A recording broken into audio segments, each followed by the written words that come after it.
Hello and welcome to the DJ Force 10 in Conversation podcast, episode 142. My special guest on today's show is Chris Taylor Brown. He is the front man from the US rock band Trapt. We talk about their new album. It's called Shadow Work. It's out next month on the 19th of June. And also they've got a couple of singles out right now with sample tracks of the album, so you can go listen to them on the streaming services and everything like that. We do cover all this in the interview. The main reason I wanted to get him in opportunity-wise was the fact that when I was in a band back in the day, when I was in Zero Cypher, we had a feature in Kerrang! And we were featured on the same page as them. Like, they were getting their sort of like UK coverage from their second album, Trapt, and they were sort of like running that wave of promotion on that front. And we were just a small DIY band, but we shared these pages with them. And when this opportunity came up, despite the various things going online, which I found out about, I still wanted to go ahead with this and just sort of talk business and sort of like have that conversation, if you will. But yeah, apart from that, last week, absolutely fantastically received podcasts from every band and the DJ that I spoke to as well. Thank you to everyone that's supporting this new DJ series that I'm doing. I've got some fantastic DJs coming up. I've got a US radio DJ coming up next week, or this week, I should say. Next week, I've got another scratch DJ, hip-hop pioneer kind of side of things, another scratch DJ after that, and then I'm sort of putting my feelers out to a lot of the club DJs that I know, so I'm hoping to get all the kind of aspects of DJing and all that kind of stuff into these shows, so I hope you guys are here for that. I certainly am, and it's absolutely fantastic with the ones I've got lined up, and when I'm talking to them, it's just great knowledge and just good fun, just finding out what they're up to now, what they're doing, and all that kind of good stuff. So really, thank you to those people who are downloading those and listening, and everyone else who's listening as well, even if you're not into the sort of DJ culture in any way. Thank you for continuously listening to this podcast. I just want to take a moment to give a shout out to a couple of other podcasts I've been listening to, because I don't think I've done that enough recently with a lot of the sort of content that's out there. I want to give a shout out to Down the Front. Great music podcast. They got music on there and stuff like that, featuring new bands every week. They got a great playlist on Spotify. Do check them out. It's called Down the Front. It's Down the Front Media is their main sort of page. But check that out if you want to listen to some music whilst on listening to podcasts and stuff like that. Also, a friend of mine has got a podcast, I mentioned it before, called the Bloody Vegans podcast. I've been listening to that. I'm not a vegan myself, but I am trying to sort of like change my lifestyle, sort of help and adapt, and sort of be a bit more versatile when it comes to food and stuff like that, and looking for various sort of substitutes for various meats, because I was a vegetarian back when I was younger, so I do kind of believe in the cause, if you will, but I want to make subtle changes, not dramatic changes like in one go, just purely because I know that won't work for me, it won't work for my family, but gradually, I mean, it's not just about food, but it's just about the sort of lifestyle, some great banter on there and stuff like that, so do check that out. It's called the Bloody Vegans podcast. Also, a couple of my friends in the States, Fresh Geek Context, it's called. They run a sort of, like, as it says, geeky like podcast talking about like video games, movies, stuff like that. Those cats have been going for a little while now, and I'm still listening, guys. If you're listening to this, I'm still listening to you. And I've got a guy coming up on Friday as well called Jesse Cage. Now he's a US commercial rock DJ. And he was on the radio when I was living over in Tampa. So we got him coming up next week as a sort of one of my DJ series. But he's got a brand new podcast called First Match. Now what this is a podcast where he interviews professional wrestlers. But what he does, he gets the stories of their sort of origin stories, if you will. So when they were starting out, so all the sort of like mishaps, missteps, general craziness of the world of professional wrestling and everything like that anyway. But the first episode is with Doc Gallows, formerly of WWE, but he's been through all the promotions, held various stuff like that. But this takes it back to when he was starting. So do go listen to that. They're not like massively long, and if you're into wrestling, you'll absolutely love it. But it's great just to sort of get the origin story of these wrestlers, which is an awesome project that he's got going. So yeah, do go check that out. And also, I want to give a shout out to Sump City Radio. This is sort of a bit more of a specialist podcast. This sort of taps into my hobby side of things. They run a specific podcast for Necromunda, which is a tabletop game that I play. It's by Warhammer or Games Workshop. And but the podcast itself is a fantastic, like, just theater of geekness, if you will, but done so well. They've turned it into an actual kind of radio broadcast with like adverts, cookery shows, you know, tidbits, all those sort of love tips, stuff like that, just like in these characters and things like that, which is just, it's just amazing. And the amount of work that goes into it. It's a monthly podcast, but if you're into kind of like the sort of geeky gaming side of things, please check them out. It is an absolute fantastic. I cannot recommend it enough. There's like I see how many episodes there are. I think there was like, we're looking like 5 or 6 episodes, I think it was, thinking off the top of my head. So, you know, go check it out if you're into that kind of stuff. Also, there's another one called Ghost Tour of Great Britain, which does play again on another one of my sort of like hobby side of things that I used to be well into when I was younger, still into now. But ghost hunting, that's something that I used to do. Yeah, when I was, like I say, when I was younger and I could stay up late. But a guy called Richard Felix, who is a historian based up in Derby. Also, he was on Most Haunted for the longest time as their sort of like in-resident historian. But he has a great podcast where he goes basically around the UK, or has gone around the UK, and found like most haunted places and the stories behind them, and he also talks of other people's like ghost stories and things like that, and he asks people to sort of submit their own ghost stories that he could sort of read out, or, you know, not investigate but read out. And yeah, it's like most haunted castles in Britain, most haunted places in the UK, can animals see ghosts, stuff like that. It's quite interesting. He plays a lot into the stone tape theory, which is something I sort of like believed a lot in, which is basically meaning, not to get too sort of overly technical with this, because I know I'm rambling on for this intro of this podcast, but it's basically where sort of traumatic events or events are recorded into stone, and that's what plays back when people say they see ghosts and stuff like that. It's kind of a, like, there's obviously a lot of, like, there's some research behind it and stuff, but it's something I firmly believed in when I was like 15, 16, and I was sort of like getting into sort of like sound recording and stuff like that, and messing around with DJing and things like that, and obviously the ghost sort of side of things. But yeah, the stone tape theory is something that I'm very much like kind of like a believer in on that front. But anyway, enough of that. I think I've probably bored you long enough, and it's not what you're here for, but I just wanted to give a shout out to all those other great podcasts that I listen to when I'm not doing things like this, or you know, doing work or whatever, or listening to music. I do listen to a lot of podcasts, especially Kevin Smith podcasts as well. I cannot recommend them enough. That's kind of how I got into knowing Mike and Ming on that front. With podcasts like Tell 'em Steve Dave, Fat Man on Batman, anything on the Smodco network. But yeah, enough of that. Here is Chris Taylor Brown from the band Trapt. Enjoy.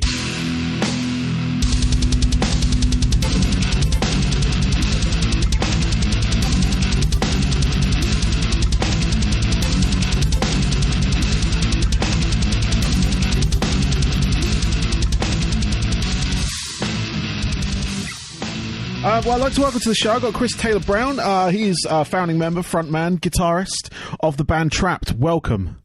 Sure. Thanks for having me, man. Yeah, no worries at all, man. Thank you for doing this, first and foremost. I do appreciate it. I've been following you guys for a long time. From back in your second album, Trapt, in fact, the self-titled. Just to sort of take you back that far, I actually shared... not that you would probably know, some pages inside an English magazine called Kerrang with you. Right on. When you were featured on these like new bands thing. My band was also on the same pages as you guys, so it's cool. absolute pleasure to speak to you. But yeah, we're here to talk. I mean, you've been sort of going for a while, but we're here to talk about your new album, Shadow Work. Yeah, man. It's due for release in June 19th, and you've got a couple of tracks that are ready for preview right now, which I've checked out online on streaming services. But yeah, I just want to have a chat about that, really. I mean, I'm digging the new songs. Right on, man. I really like Tell Me How You Really Feel. Right on, man. That's one of my favorites. I like to change it up, you know, on records, not have the same song every song, you know, totally. The same formula. You know, I would never be able to enjoy, you know, doing music and all that if it was the same thing all the time, you know. Yeah. No, it's gotta change it up, and I'm always listening to new stuff, and wanting to, add some more colors to my palette. That's kind of how I look at it. The more influences you got, the more you can draw from them. And definitely this album's like got a lot of different type songs that that still have like that trap sound, but we're definitely trying different things. And it was the last couple of years have been awesome writing this stuff. No, it's really cool. I mean, the 3 sort of tracks you previewed from this new album do sort of span, like I'd say different. Well, they're all very different styles. You got the ballad kind of styles with Far Enough Away, and you've got a kind of a heavier sort of like song with Make It Out Alive as well, which kind of opens the album. And I'd say, was that deliberate when you sort of wanted to pick a couple of songs to release? You wanted to kind of give that spectrum of the album. I wanted to say like we got songs like Make It Out Alive. We got songs like Tell Me How You Really Feel. We got songs like Far Enough Away and everything in between. So, I think there's a few heavier ones maybe than Make It Out Alive, but Trapt's never been a band that's like trying to be heavy. We've never like, let's do a breakdown right here. We have to. I want to make songs that you can strip down to acoustic and it's just you and your acoustic guitar, or it's just a singer and as a guitar player is playing the acoustic guitar, nothing else, and it still sounds good and it still moves people and all that stuff. Like that's what I'm definitely about, like just making sure that the song itself is awesome. It's like I'm not into adding as many notes as possible or as many kick drum hits, and it seems like it's an arms race on who can be more technical in a lot of music, and I just think it takes away from songwriting. It's like a band's jamming in their jam room and they're getting it together, and then it sounds great, like a progressive thing, and then the singer has to figure it out. It's like rarely, like with a lot of this heavier stuff that's out, it doesn't seem like it comes from song first and then let's beef it up and make it more technical and all that stuff. It just seems like that's the goal. Make it as technical, hard to play as you can. And Trapt's never been that kind of band, No. I mean, you guys make rock music, straight up sort of rock music that, that it's good for, it works on so many different levels. Like you say, you can break it down acoustically, but you can also, if you wanted to kind of like, push it even harder, you can turn it into a fast, chaotic, rendition of your songs as well. And it works both ways. Yeah, you can. I mean, I think a good song can be played in any genre, so like you have just a good rock song, you could like make it into a country song, you could like make it more hip hop, you can make it heavier and more technical, but it's still the song under all of it. No, totally.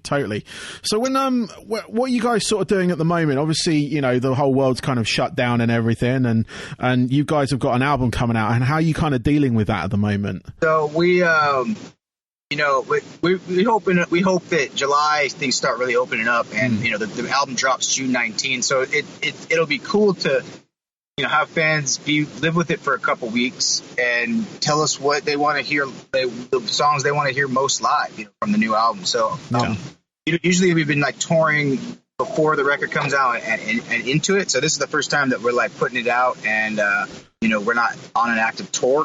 Yeah, but I think that people need to be entertained in this situation all around the world. A lot of places are locked down, so I think it's cool to be able to release something that people can, just another thing that can entertain them or they can get into while this is going down. So we were like, we got to get this out for people, Yeah, and, not wait till July, Yeah, no, totally. It's one of those things, because I've spoken to a few musicians like yourself. Obviously, everyone's in the same kind of position, and this is like I've spoken to people from like the middle of Europe, obviously here in England, and over in the States, like you. But yeah, no, it's treating everyone differently. But like a lot of bands have kind of, or a couple of bands that I've spoken to have actually delayed a lot of the stuff they're doing, so the sort of momentum gets lost on that. But it's nice to sort of see that you guys are obviously, we're aiming for July. I hope it does open up for, otherwise I will go crazy. Everybody, man, everybody. But yeah, no, I was just sort of like, are you doing anything kind of like any live performances online or anything? Because I know she did an acoustic set, I think it was last month. Yeah, that was awesome, man. Yeah, a lot of people dig it. It was April 2nd. We did like an hour and a half of songs. Yeah. We had a great time doing it. It was fun. Yeah, it was something else, but there's no audience, so a little weird on that. Yeah. But Yeah. other than that, it was at least cool that you can actually do that kind of thing. We'll probably do another one. I'd like to do more of an electric thing. Acoustic always sounds better to me off a phone, you know. Yeah. It's hard to capture like heavier or just louder electric stuff on the phone, you know. Doesn't totally sound usually as good as you know. But maybe we'll find different ways of being able to use a mixing board and then use that for the sound. But until we can do that, really, I would rather just do acoustic. So we might do another acoustic thing. Who knows? But I know I want to play some of the songs since a lot of them are written on acoustic, broken down kind of situation. I want to play the songs for them in that broken down way. So I'll probably do that over the next couple of weeks, at least for a few songs. So, that's cool. That's awesome. Yeah. I've got a couple of questions there for you, mate, just and then I can let you get on with the rest of your day because I know it's early over where you are. But yeah, first up, I just want to touch on the song Headstrong. I just want to sort of get a feeling of what it's like to have a song that's been is on constant rotation on rock stations and stuff over in the States. Because I lived in Florida for about 5 years, and I listened to a couple of the sort of because I was in Tampa, so it was 98 Rock was the sort of rock station, and 97 alternative. Man, I love that. That's a great station, man. Yeah, and I was just curious, what's it like to have especially on the pantheon of all the other bands that are on there, that you've written a song that's been playing constantly for, where are we now? We're almost 20 years. Or it's about, I love it because I think that song really kind of sums me up personality wise. I have a way of looking at life, and I'm vocal about it, and I want other people to be as vocal as I am about how they feel about things, and not be afraid of people shutting them down or trying to cancel them or any of that stuff. I'm definitely against that stuff, and all the lyrics, are about all that stuff. So I love that Headstrong is that song that's the biggest one, because it really does kind of sum up, how I look at life. Yeah.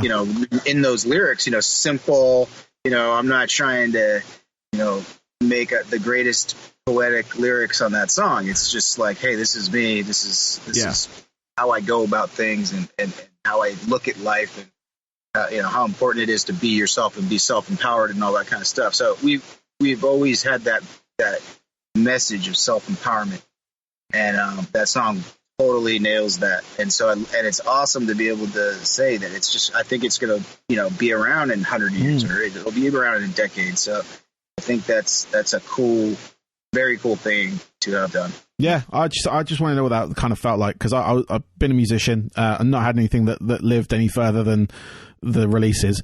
But no, it's just really cool, because I don't get to talk to many bands that have that kind of like that kind of that one song that really does, that will live on, and it's not that you haven't written anything else since, you've got quality music out there as well, other albums and stuff like that. It's just obviously that one really hit a nerve, it was like your big debut. You just look at the amount of money spent marketing that song compared to every single other song we've done, and then you know why. Yeah, that's the song most people hear. You get a big major label behind you, and Warner Brothers really doesn't. I don't think they cared about, band Trapt. They had a hit, so they pushed it, and they didn't really care about our careers, or, whether they should really push others styles that we have and this and that. Like Warner Brothers thought Echo was the big hit, so they wanted to go with that first, and not even go with Headstrong first and stuff. Luckily the president of the label was like, no, that's ridiculous. And I'm signing because of Headstrong, so we're going to do that first. And everyone's like, oh, great call, Tom. It's like, good job. Everyone had no idea which should be the first single. Headstrong, Still Frame, or Echo. And then he finally made that call, and it was the right call. Yeah. Yeah, no, it's definitely the right call.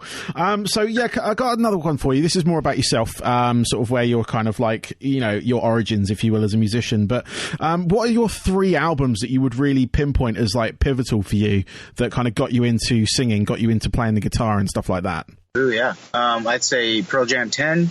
Nice. I would say the Chili Peppers, Blood Sugar Sex Magic, nice. And then Tool, Undertow. Those 3. I was 12, or 11 probably. Yeah. And then then once I was 12, I started getting into Korn and Limp Bizkit and all that. Yeah. But yeah, it started with those with the grunge, and then Tool was like alternative grunge with metal in it too. So it was like different than. And then Chili Peppers is just like a funk band sometimes, you know. So like those, I think those 3 records right there, so many great songs. Definitely was the beginning of me really getting into music. You know, awesome. I didn't really get into the '80s stuff because I was like single digits. You know, I was born in 1981, so I didn't really get into music until I was 9 or 10.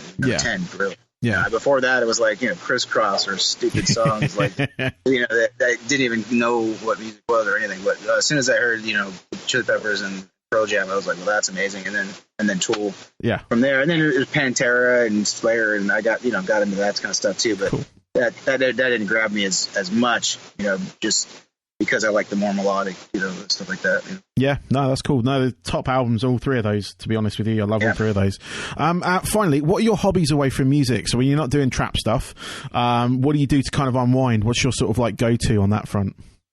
You know, it's probably sounds crazy, but I love reading. You know, I love educating myself on, you know, everything that I can. Yeah. You know, I'm getting into lots of psychology stuff, economics, you know, politics, social stuff. And I love to talk about it with people and have discussions about it.